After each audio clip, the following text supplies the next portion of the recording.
Thank you, Superintendent. So I thought I would take just a few minutes in tonight's meeting to, am I okay? I think I'm going to be okay here. To share with both the folks here and the public, and particularly the families of students, what the challenges are in the funding of the school budget, what's been happening at the state level over the last few years, what the city's resources are, and what our ability is to try to bridge some of the gap that's being left by the underfunding of public school districts and gateway cities like Brockton's. And properly funding the schools right now has a number of obstacles to it that begin with the state funding formula, Chapter 70, local aid to education. The formula is just inadequate. It was created in 1993. The components for determining the foundation budget costs no longer reflect the true costs of the categories dating back from 1993 per the state's legislature's Foundation Budget Review Commission. In 2014, the state legislature actually commissioned a review commission to study the Chapter 70 formula.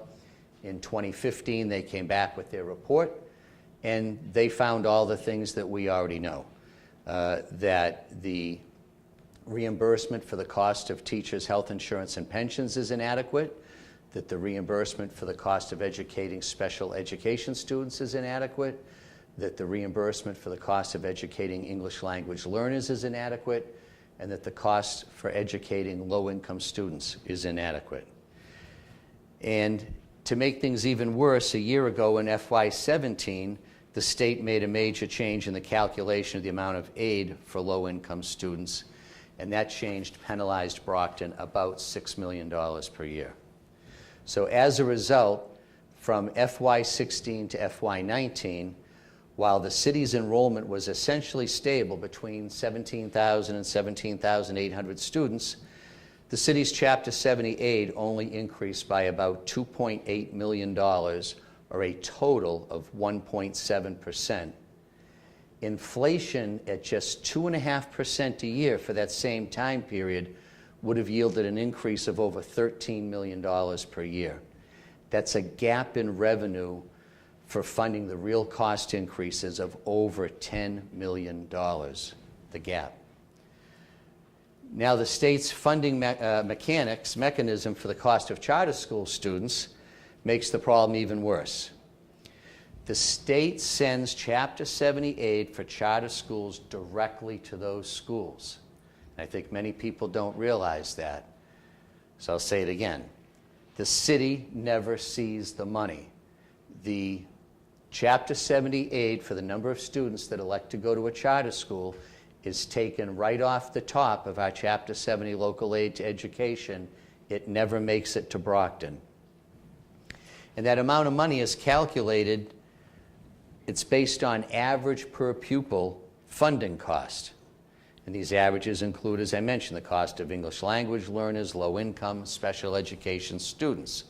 However, not many of these categories of students usually end up as permanent attendees of the charter school. So in fact, the charters are receiving money for student populations that they don't really end up educating, and this penalizes the students that remain in the Brockton Public Schools. In addition, while some costs may be avoided for every student who leaves a Brockton school to attend a charter, the average cost cannot be. Most of the costs still remain: buildings, staff, materials.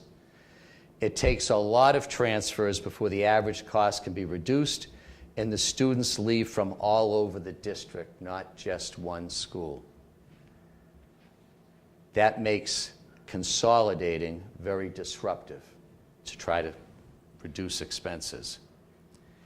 And then to compound that even further, the state has consistently failed to fund the promise of reimbursing 25% of the lost charter school tuitions for years 2 through 5 when a student leaves. The promise we were given is that in year 1 we'd receive about 100% reimbursement. Years 2 through 5 we would get 25% a year reimbursement. We're getting 0 right now for years 2 through 5. Just that alone, not receiving the 25% reimbursement for those 4 years, this year costs the Brockton Public Schools about $2 million.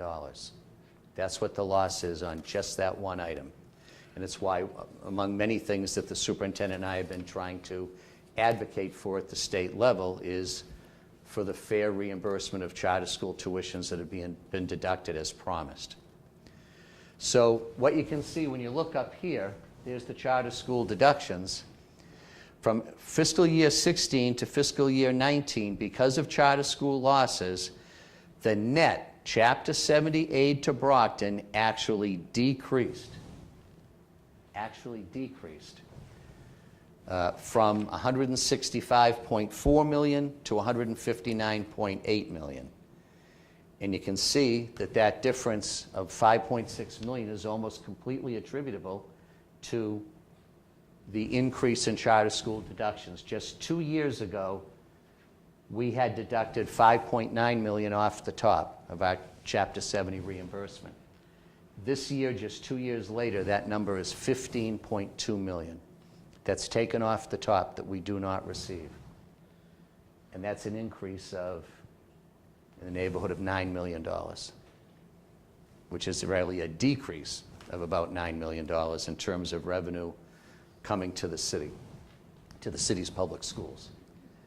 Pete, can you, oh, wait a minute. You're on number 2 now. Where's number 1? That's the charter school deduction. So this was the point we're trying to make earlier. Don't change it without me telling you. This shows the trend, and I think this is pretty remarkable. Net Chapter 70 school aid. What I mean by net is the gross Chapter 70 minus the charter school deduction.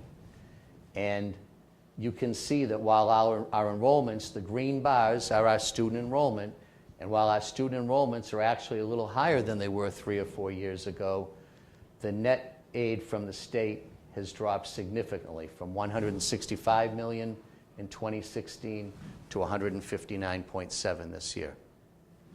So while we have actually a few more students, plus all the increased costs of the schools cost more to run every year,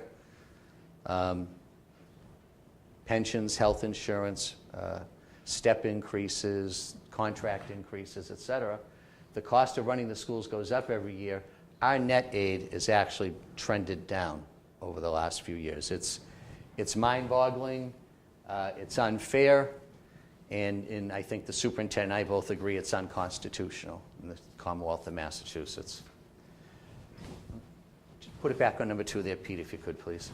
Now, the challenge for the city is to try to pick up some of the slack, and keeping in mind that for net school spending, the vast majority of it, that's the money that goes connected to the classroom, the state historically contributes about 80%, the city contributes about 20%. The city's own revenue growth is inadequate to make up these kinds of revenue losses, both to charter schools and to the inadequacies of the Chapter 70 formula. In FY16, at budget time, the total recurring revenues excluding Chapter 70, so that's the city's other revenues, not counting the local aid to education, but including our unrestricted local aid, which is mostly lottery money, property taxes, all other local general fund receipts, was $163.9 million. That was in FY16. In FY19 this year, we're estimating those revenues at $185 million. So that's a growth of $21.6 million compared to the estimated real cost requirements to make up the state's shortchanging of the city. However, that money, that increase in revenue, is not all available to the schools. The city has other funding obligations which must be met before the city can dedicate revenues to direct services such as schools, police, fire, highway, etc. So, Pete, if you could go to number 3. For example, the city's total spending budget in FY16 for just some of these costs, pensions, health insurance, debt service, tuition for Southeast Regional VOTEC. The city's total spending for these costs, these are what I would call unavoidable costs, the bottom line, was $88.5 million in 2016. These same costs now, this year, project at $99.5 million, or a growth of $11 million. Those are expenses that we're obligated to pay. We don't have any discretion. Pension contributions being the biggest increase. Of that $11 million increase in the unavoidable costs, $6 million of the $11 million is directly due to higher pension costs. And those costs include pension assessments for school employees also, not teachers, but non-certified school employees. And there are other service needs to pay for other than schools. But even so, the staffing for city payrolls has remained flat. So, Peter, if you could jump ahead to number 4. This shows you staffing levels. The top line is school staffing, and the bottom line is city-side staffing. And you can see that on the city side, back in 2014, we took a substantial hit in layoffs on the city side that we've never recovered from. In 2014, we're at 960 employees, and at the end of 17, we're still at 820. We're only at 826. That's down about 15% of our workforce that we've not been able to recover. And you can see that there's also been reductions, as you're very well aware, on the school side. And the little jump ups are each year. The first snapshot is on July 1st, and then the second one is in October, so it's capturing positions that had been eliminated or not funded in July, but we're able to recapture by October. But still, you can see that the numbers have gone down on the school side for the past 4 years.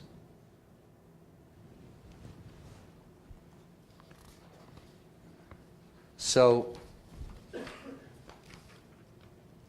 the conclusion is that unless the state renews its commitment to providing an adequate level of funding to the state school districts, especially urban gateway school districts like Brockton, a city like Brockton will just not have the revenues necessary to provide funding to its schools, proper funding.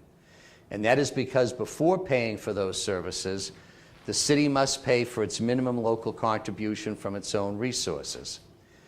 That's, in essence, our 20%, the amount that the city is called upon to contribute under the foundation formula. And that amount has grown from $39.4 million in FY16 to $43.6 million this year. So, in summary, I will recommend net school spending for FY19 of $159.3 million based upon the governor's budget. 2 important points. That is $2.7 million above the city's required contribution. What the Department of Ed says the city has to contribute under the foundation formula. $2.7 million above the city's required contribution.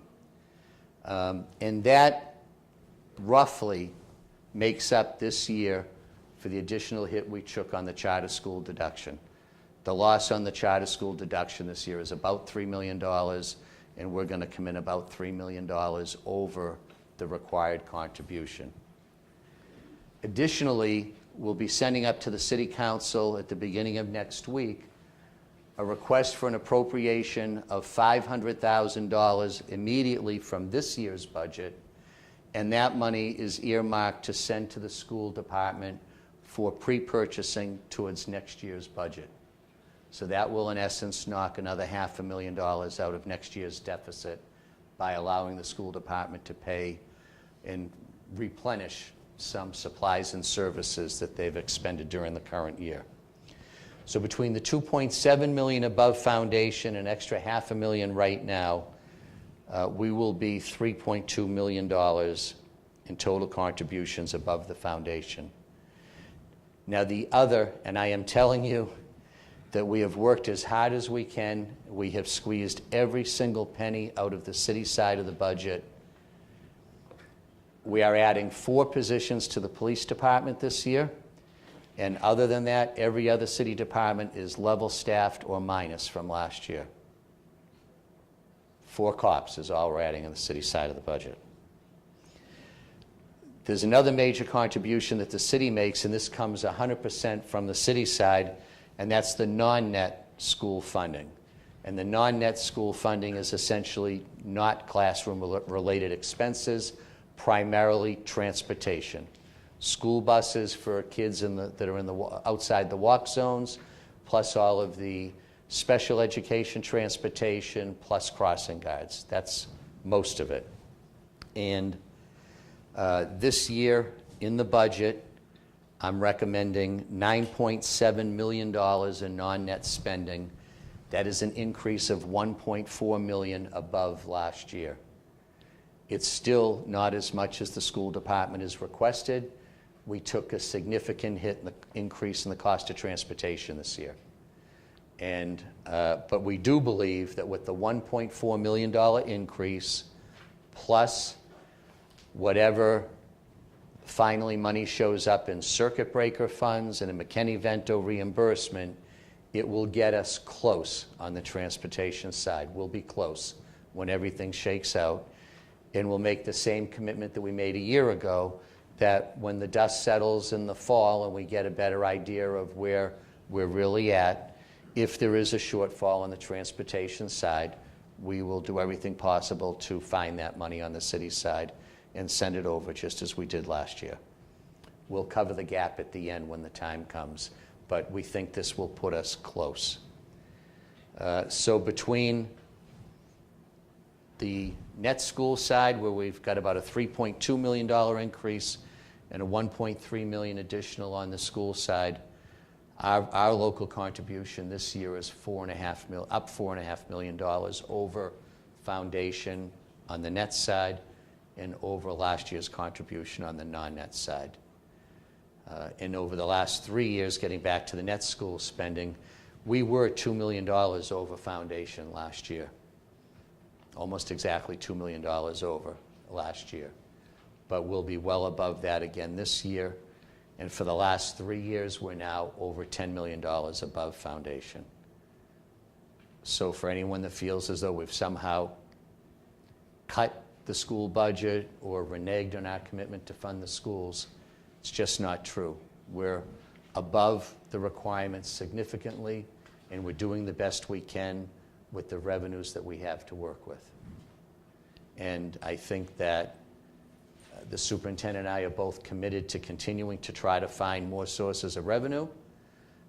We'll continue to work with the city council to try to help generate additional revenue on the city side, and we'll continue to advocate as hard as we can at the state level for more equity in funding. One other very important point that I left out, these numbers that I presented, the $3.2 million on the net side and the $1.4 million on the non-net side, these numbers are based upon the governor's proposed budget. The House budget is in, and the House budget actually sends Brockton $1.3 million more than the governor's budget does. But we are taking an extremely conservative approach right now, and we're sure that it won't be any less than the governor's budget, so we're using those numbers for now. But I think that there's a reasonable expectation, not a sure thing, but a reasonable expectation that the final number will be much more like the House budget number and not the governor's number. But we're not going to know that for a couple months because we still have to wait for the Senate budget. Then there's got to be the compromise budget between the House and the Senate, and then we've got to see what the governor does with that. So that process will go until the 1st of July. We've got to do the best we can with the numbers we've got right now. So because of that, we are using the lower figure of the governor's number, but cautiously optimistic that there's another $1.3 million that will actually be coming from the state. I'm just not comfortable to recommend spending it this early in the budget process.